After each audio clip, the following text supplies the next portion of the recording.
India gi state ama ani da phareba pharo phau maduna khoi de India da treat tawdre adu hair taragadi adu di phari bodo just foreigner mogi visa yawung dawagi ama yawung dawagi phabne na lai thok tu ji jara yes adu di mohoina oi to miam da India gi policy makha de natabda train to romba miam terrorist maga sogalaga train to romba punama adu gi marandi moi de piro de jara si question sum hanging phawre bako aduna masi koi yenguyai adu aroi badai na hak tham daning badi punama ase koi India gi city ama oina state ama oina leba state asida koi union home minister na aduga national government na haitare central India government na haiba punama thoroi ba punama Communion macha thori punama jati ma phona re punama masi punama lambi thong thing punama ase India gi state amani ko haina thamoi sengna lojara adu gi lady punama India gi citizen ni adu apan ma piri punama se masi lok thok to bi aroi haragadi hojisin na una hare issue masi Manipur da ingna tap river state ama India gi oiba constitution chatna river from amada law order punama constitution da India da atopa state da chatna river constitution ga chap mana chatliba power sum chap tan piriba aduga lady law order su government India na state amada to from thokpa punama adu toriba adumba state amada hojik si kangu amaga khana boisnu funa boisnu hanna boisnu nongmai para kamna boisnu toriba punamak to lekai do boisnu to na punamak si law order farak to bam tamji state issue oire bako state ki problem oire bako state ki issue aduga Micham masen funaraga hatna basisu masi state na law order maintain to masangba aduga haliba kang ani makta hojiki hojik metai ga kuki ga khanare haraga ma ki leliba akoi gi constitution piriba adugi the phau mohoina lambi chappa khopa aduga amaga changna biya da khotna da biya da punama asa constitution wang mada punamak to le su Manipur to bo sing si India gi da akai belite haibigi mong da utpa makak le aduga hojik su muga la iba hojik ki kai su le do pham da khana pudi tangkhun ga kuki mu haure to kuki ga tangkhun to ri bisi su law order akhoi gi state problem oire state masi ama kangrup ani makta nungmai yaro kapnarpa aduga thang ten paraga hadarpa haisi Manipur gi law order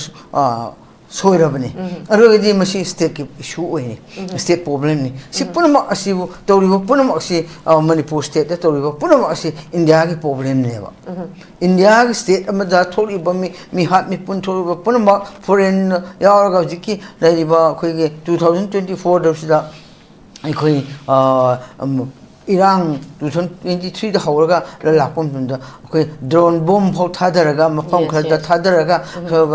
koktuk lom da thadaki ba duka misha kapsing ki ba moirangi kanuda INM kanumra kapsing ki ba si punama asi kapsel li ba punama asi for terrorist na torobani mi terrorist kai gi lai kai lai foreign ki lai adu di foreign la ka terrorist miam tore duka foreign ki lak te khalsu le ba terrorist India ki against the terrorist miam sina illegal arm pipe sing sina masigi yam sophisticated oiba nu arm ching paraga Manipur ki citizen da hat kapakpa halakpa punama India constitution ji breakdown to na bagi law order si problem to na bagi to punama se India ki problem ni India da treat to bani hayam law bata bani ko ajuda masida akoina toribo puno Manipur da toribo punama asi akoi gi India da ji Burma gi da terrorist me amsina India da citizen ma bo hat patu pa mumbai ka pa achum torpa ajuga kangrup nairaga changsilapa ajuga lairam haleramba India citizen ga kangrup ani makta hatna ba ji communion thori ba punama asisu India gi problem ni Maside India Yaudo, India Udi Haya Ponate, India Pobrinati Haya Ponate. I don't know, Punamo Asta Queen Yang Yapesti, Rans the Su, Adugadi, Masi India's not there. Manipur India not there, Haragadi Kangdreko. And the India state Amani Haragadi, Hosito River problem to River Punoxi, low order state problem, state issue, state subject ni, Adubu, Namak Kandadi, Central Force. Already, law order to only have a the Makta, Matamda, Hopo, Matamda, India, Central Force Punokna, Central Force Punamak 80,000 Mias, nearly 1 lakh, Tajilaga, Tamni Kano, Kanabo protection Pino. India state, Amani Hana, Kangla, Obi, India, security Central Force, Tajil in India, State, Manipur State, India, India, security Simia, Tajilapani.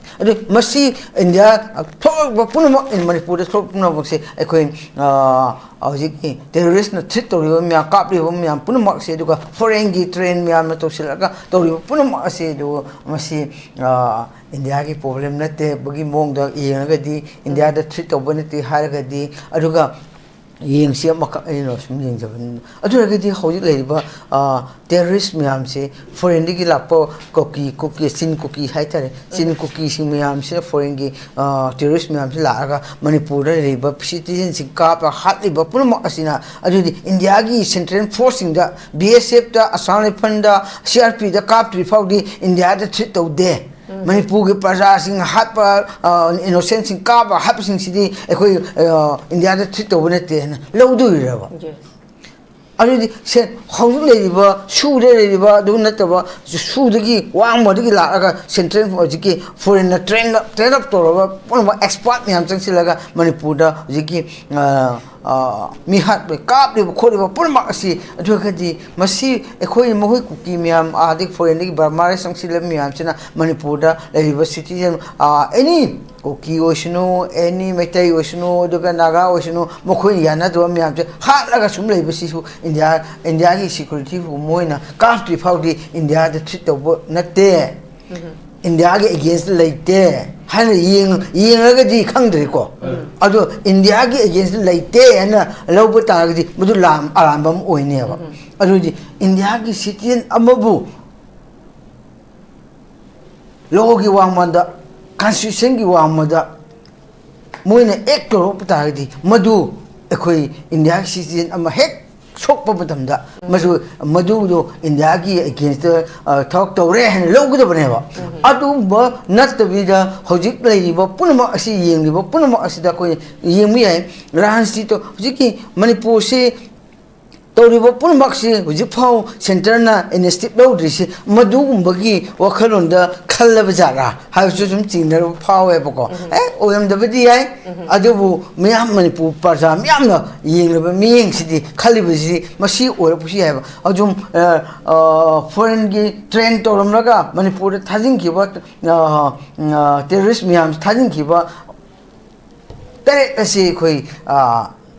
Indiagi state. Ama anida pareva parapau maduna koi India the treat to de adu hire taragadi adu di pari bado just foreigner mogi bisha yawung the wagi ama yawung the wagi pavena light hope to yara. Yes. Adu di muhoina oi to miam da India gi policy makha na tabda train to romba miam terrorist maga sogalaga train to romba punama adu gi marandi mo de period of yara. See question some hanging power evoca. I do not must see a quay, young yai, alloy with a half time done body. Punama a say quay, Indiagi citizen ama, oina, state ama, oina labor, state sida, a quay union home minister na, dugas, the national government na, Haitare, central India government na, high book punama, totally book punama. Communion Macha told Punama, Jatima, Puna, River Punama, Masipunama, Lambi Tong, Ting Punama, Indiagi, State Amaniko, Hina, Tamoy Shena, Lozeraba. Adu the lady Punamax Indiagi citizen ni, Adu upon the period of Punamax, Masi looked to be a roy Haragadi, a 2 woman, Aziki, changthok changsin yadriba chathok changsin yadriba highway da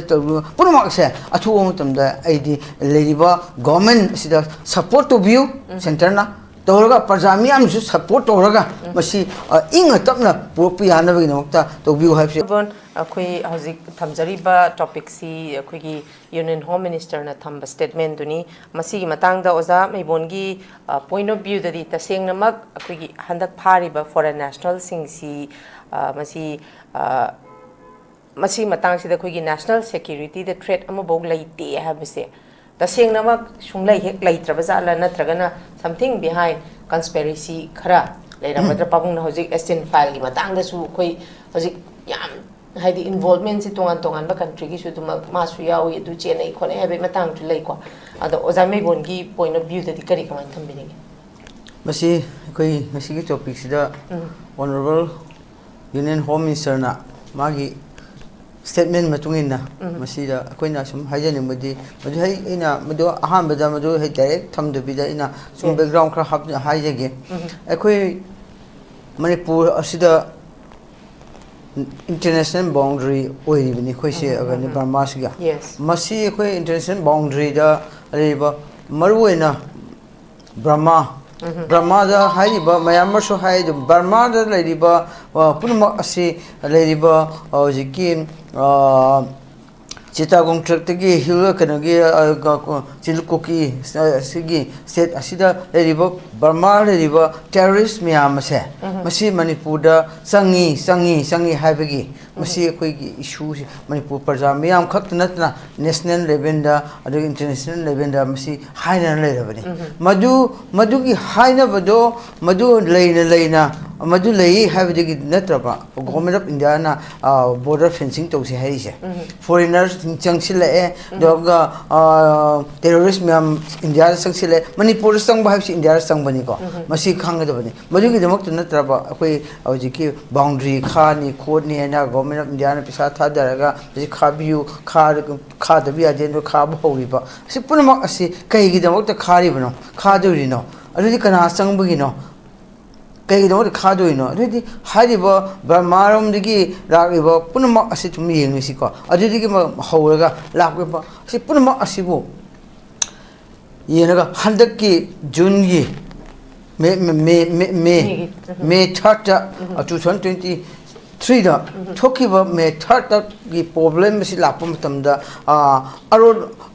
changsilakpa punama asigi ka kai gi namota changsilaki bino kamhaina mc issue hokki binamna thina kam namda phongdok apa myam se sum yengma tamda ekhoi hojiki government of India ga hojiki cookie group ki KNO kumba UP kumba su tore agreement foreigner yawi hairini masi foreigner yaw halibsi adu rekadi foreigner mana Manipur da terrorist ma leader ma oraga government of India ga sign toriba agreement toriba adu masi gi maram naraba adu gi hojik asim foreigner mya free changhale ko aina sum lojab yabadi OBI OTBI koi observation di su agreement da foreigner ma yaurabani na adu foreigner gi terrorist myam changsilapada apan ba piroi habi wakhalon lei da jara adu gadi lei aduga ani subadana masi issue asimbo hawalapam tumda sum irang si sum hawalapam tumda matang to pam tumda hoji misimina yam yaure khot le tum to pam da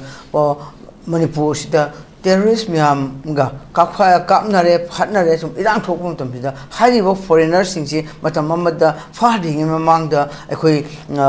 media kha u khabani moi la ga foreigner gi singsina drone yen thokkumba tambi bagumba aduga firon ka pi phimba laptop pi bagumba numai pusin basum sigma singsi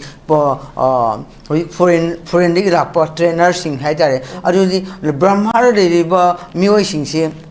sin cookie singse train foreigner train piraga ekhoi de thajilakpa asi India gi Manipur da thajin ba si India da treat torabani ba terrorist myam thajilakpa che foreigner na la aga Burma da la aga train to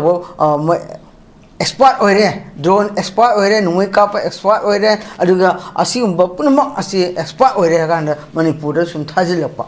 thajilakpa de netrabo yamna kana khoi manipur da hojiki to mitop singi terrorist yam le rise adu gadi asigumba thajilaka sum akhoi da threat toriba mi hat mi pun toriba in manipur state sira law and order fair oiliba punama aduga paikhat ke phage khokke to bom tum da phabi aro khopi aro aduga terrorist myam sing the terrorist myam leiba Burma gi lomni changhe pa terrorist myam changse ro myam je phadri sibu adudi phadri basin ta padi asi foreigners in a train to thajin ba myam si ekho India da treat to de na cham na yenga leire jara Manipur sira adudi masi punama asi khoina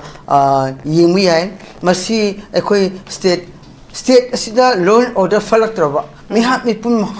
helaba asigumba punama aduga Burma side ki changla ko ujiki leiba community amaga leiba situation asida Manipur da thoriba punama asibu terrorist myam sina control program bi thingba khopa toriba punama masi aduga Indian force ka sum kulup toraga chapminaba manba tum to punama asibu aduna gadi hariba foreigner sing Burma ki sangsilakliba punama asi foreigner na tena India ki mi ingda u yenga bajara yes aduna gadi moi foreigner ni sangsilakliba terrorist mi foreigner ni do sangsilakliba mi amchi foreigner ni na government of India na khangba tadi madu government gi India ki government ki foreign policy da masi ekhoi ek ki mutuna moisi phaba pun to budabani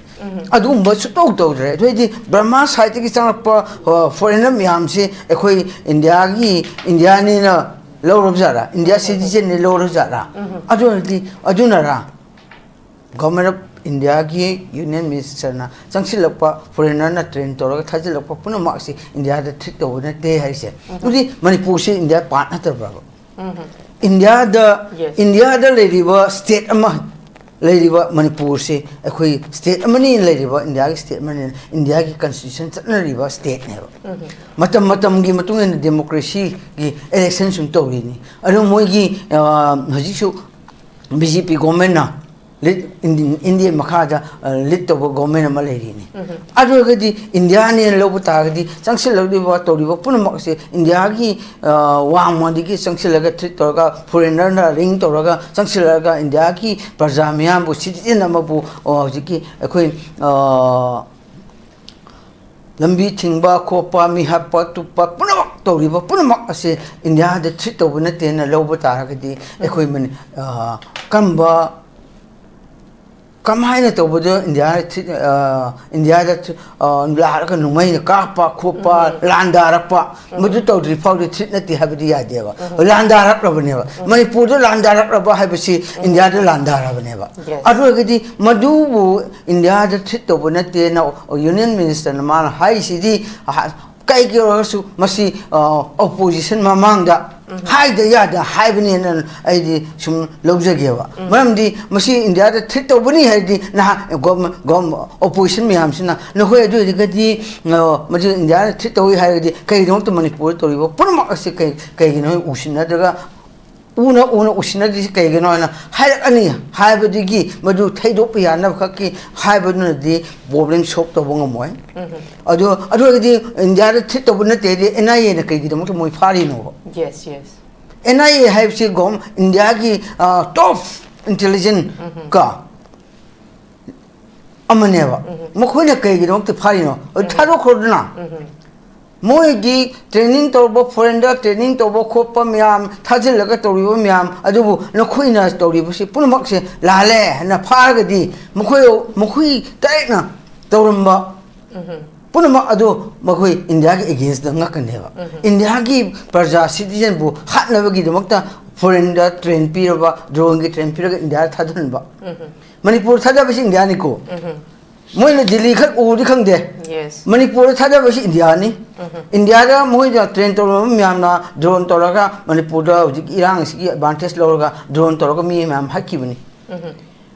terrorist me thajaraga mi myam ka ba hakibani misam yang pharga hatki ba punma ase moi makha moi ki khut changne ba ka moi asig bagi train chap chana toroba asigi force foreign force agency yauraga tawrokpagi matam moina thona phare rabni adu punamak adubu tawriba punamak su India government na ekhoi Manipur da tawriba problem punamak sidi India da problem leiroi problem leite India da problem natte hairagadi India ki part ama oidabra habse edi question sum han brown se thumjegi. Yes, very true. Zat thagachari ayo zatum bidong la bonda lakchage oza khoi ki Labour conflict sigi marakta Union Home Minister na thamgiba statement amasu khoi gi president rule lak jungi da mahak na thamgiba phum amada khoi gi kahani external aggression and internal disturbance laire habagi wafam amasu za thamgiba na article 355 sigi matang da su duma miyam sida officially oi de habagi chamam na basu amuk lei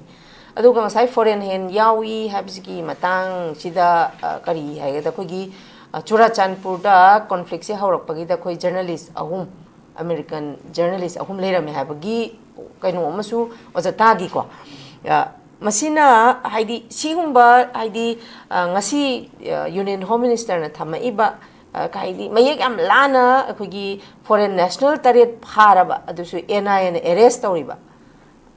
aduga hojik laise Manipur gi context ga oja pusinjarakpada dum foreign hand yawi habagi achauba mami de oja ta da banate boja jana sunga sai somdagi Myanmar dagi khogi border fencing ji fajana kha da porous pura holo oina horga leibisena maram mor kan da oja si meyam ama si haidi statement si kahani fajana evidence leiraga su thairaga ngangbagi kaino ma adum leibase oja masi kari kamai to bujano jagi masi koina ing ya se hojiki union government hai tare ko minister of home affairs ki side ki union minister na ngangi ba si asina aha manati masi gi irang he ho pada ma gi statement amana masi foreign ko kinu yaure amana masi gi terrorist foreign nation silaga masi gi irang sida yaure na ma statement akan ba ma ka let's say union minister mo ina home minister mo ina responsible person ma responsible lori bini India ge ma man hai ki bini melu hai kha matung da ngahak la ga muka house da toner pa opposition singa amna masim tan da kana pukhat araga debate toner bum tamdana masi koi foreign gi kasingba yaude ko te ma kungre adu kangrup ani khaki ethnic class ni mo hai khre adu di hanama hai ki bu lo do ira kona ethnic class ni hai lo do ira asiam su koi cham na ba makak Manipur parja da phawi aduga hojik su muga hojik sin na una hai issue masi Manipur da ing na tap na state ama India gi oiba constitution na riba from amada law order punamak constitution da India da atopa state da chana riba constitution ga chap man chaliba power sum chap tan piriba aduga leriba law order su government India na state amada to from thokpa punamak adu tawriba adumba state amada hojik si kangup amaga khana boisnu funa boisnu hanna boisnu nongmai para kamna boisnu tawriba punamak to lekai do oisnu to na punamak si law order farak to bam tamji state issue oire bako state ki problem oire bako state ki issue aduga micham masen funaraga hanna basisu masi state na law order maintain to masangba aduga haliba kang ani makta hojiki hojik metai ga kuki ga khanare haraga ma ki leriba akoi gi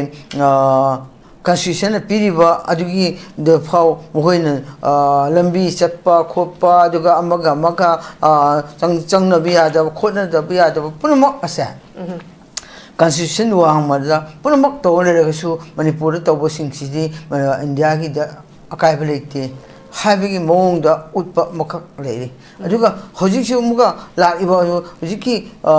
kai su le do pham da khanara pudigi tangkhun ga kuki mu haure to kuki ga tangkhun to ri basi su law order ekhoi gi state problem oire state de masi ama kangrup ani makta nongmai yaro kapna pa aduga thang ten pa ga hadar pa haisi Manipur gi law order soirabani arogadi masi state ki issue oini state problem ni si punama asi tawriba punama asi manipur state da tawriba punama asi india ki problem ne ba india ki state amada thoriba mi hat mi pun thoriba punama foreign yaaraga jiki laiba khoi ge 2024 da sida ai khoi Irang 2023 da hawraga lakpom tunda okay drone bomb phau thadaraga mafam khalda thadaraga koktuk lom da thadakiba duga misha kapsing kiba moirangi kanuda aheniam kanumra kapsing kiba si punama asi kapsel liba punama asi for terrorist na torabani ni terrorist kai gi lai kai lai foreign ki lai adu di foreign la ka terrorist miam tore duga foreign ki lak te khalsu leiliba terrorist India ki against the terrorist miyam sina illegal arm pipe sing sina masigi yam sophisticated oiba arm sing paraga Manipur ki citizen da hat kapakpa halakpa pura India constitution ji break down na bagi law and order se problem tho na bagi bata to pura mak se India ki problem ni India da treat to bani hayam na law bata bani ko ajuda masida akoina tawriba pura Manipur da tawriba pura ase akoi gi India da ji Burma gi da terrorist me amsina India da citizen ma bo hat patuk pa mumbai ka pa achum torpa aduga kangrup nairaga changsilapa aduga lairam haleramba India citizen ga kangrup ani mata hatna bauji kamnen thori ba punama asisu India ki problem ni maside India yaud India udi haya ponate India problem nati haya ponate ajuna tori ba punama asida ko ni yengya fasti ransti desu adu gadi masi India natte Manipur si India natre haragadi khangdre ko India ki state amani haragadi hojik toriba problem thoriba punok law and order si state ki problem ni state issue ni state subject ni adubu ngamlak ta kandadi central force ko adu di masi law and order thoni habagi de makta matamda hopa matamda India ki central force punok na central force punak 80,000 miya se nearly 1 lakh se thajelaga thamni fi kai gino kana bo protection pi na no India ki state amani hana khangla oibi gi India ki security center force thajil in India state Manipur state se India ne na India ki security simya thajil apni adu masi India thok punama in Manipur thok punama se ekoi Aujiki terrorist na threat toriba mya kapri bo mya punama se duga foreign gi train mya na to silaga toriba punama se du masi India ki problem nate bagi mong da yengagadi India da threat obonati haragadi aduga yengsi amaka sum yengjaban aduragadi hojik leiba terrorist myam se foreign gi lapo koki sin koki haitare sin koki sing myam se foreign gi terrorist myam se laraga Manipur da leiba citizen sing ka pa hatliba punama asina adudi India gi central force da BSF da Assam Rifle da CRP da kap trifaudi India da threat to de Manipur ki praja sing hat pa innocent sing ka pa hat sing sidi ekoi India da threat to bonete lo du ira already said how leiba shu leiba do nataba shu dagi wang mo dagi la central jiki foreign train up to one expert ni am changsilaga Manipur da jiki mi hat be kap le khori ba purma asi adukadi masi ekhoi mohoi kuki miam adik foreign gi Burma sangsil miam china Manipur da leiba citizen any Koki oshino, any metai oshino, duga naga oshino, mokhoi yana do miam che hat laga sum leiba sisu India ki security moina kap trifaudi India da threat to natte India ki against laite han yengagadi khangdre ko ado India ki against laite ana lobu taragadi mudu lam arambam oine ba ado di India ki citizen amabu logi wangmanda constitution gi wangmada moina ek toro taragadi madu ekoi India ki citizen ama hek sokpa matamda madu do India ki against talk to re han logu da baneba adu ba nat vida hojik leiba punama asi yengliba punama asi da ko yemi ai ransi to hojiki Manipur se तौरीब पुनमक्सी हुजिफाउ सेंटरना initiative लौद्रिसि मदुगुंबगी वखलोंदा खल्लब जारा हाइसु सुम चिंदर फावेबको ओयमदबदी याय अदुबु मियाम मणिपुर प्रजा मियामना येंगलब मियेंगसिदि खलिबसि मसी ओरपुसि हायबा अजुम फॉरेन की ट्रेन तौरमलगा मणिपुर थाजिंखिबा टेररिस्ट मियाम थाजिंखिबा तरे असे कोई इंडिया की स्टेट अमा अनीदा फारेबा फारो फाओ मधुना अखोई इंडिया ट्रीट तौद्रे अदु हायरग तारगदी अदुदी फारिबदो जस्ट फॉरेनर मोगी विसा यावंदबगी अमा यावंदबगी फाबनेना लाइथोबदु जारा Yes. अदुदी मखोइना ओइतब मियामदा इंडिया की पुलिस मखाद नतबदा ट्रेन तौरंबा मियाम टेररिस्ट मगा सौगतलगा ट्रेन तौरंबा पुनम अदुगी मरांदि मोइदे पिरोइदब जारा सी क्वेश्चन सुम हंगिंग फावरेबको अदुना मसी कोई येंगु याय अदु अरोइबदैना हक थमदनिंबदी पुनम असे कोई इंडिया की सिटीजन अमा ओइना स्टेट अमा ओइना लेबा स्टेट असिदा अखोई यूनियन होम मिनिस्टर ना अदुगा नेशनल गवर्नमेंट ना हाइतारे सेंट्रल इंडिया गवर्नमेंट ना हाइबा पुनम थोरिबा पुनम कम्युनिटी मचा मचा थोरिबा पुनम जाति अमा फोनरिबा पुनम मसी पुनम लंबी थोंग थिंगबा पुनम असे इंडिया की स्टेट अमनी को हाइना थमोय सेंगना लौजरबा अदुरगदी लेरिब पुनमक्स इंडिया की सिटीजन नि अदुरा अपन पीरिब पुनमक्स मसी लौथोक्तबि यारोय हारगदी अथुव मतमदा हजिकी चंगथोक चंगसिन याद्रिबा चथोक चसिन याद्रिबा हाईवे द पुनमक्स अथुव मतमदा आइदी लेरिबा गवर्नमेंट सिदा सपोर्ट टू व्यू सेंटर ना तौरगा प्रजा मियामसु सपोर्ट तौरगा मसी इंग तपना पुरपि यानबगी नमक्ता तौबिउ हाइबसे अरोइबा राउंड से थमजे Okay, thank you very much, Thagachari. Ozatombi, the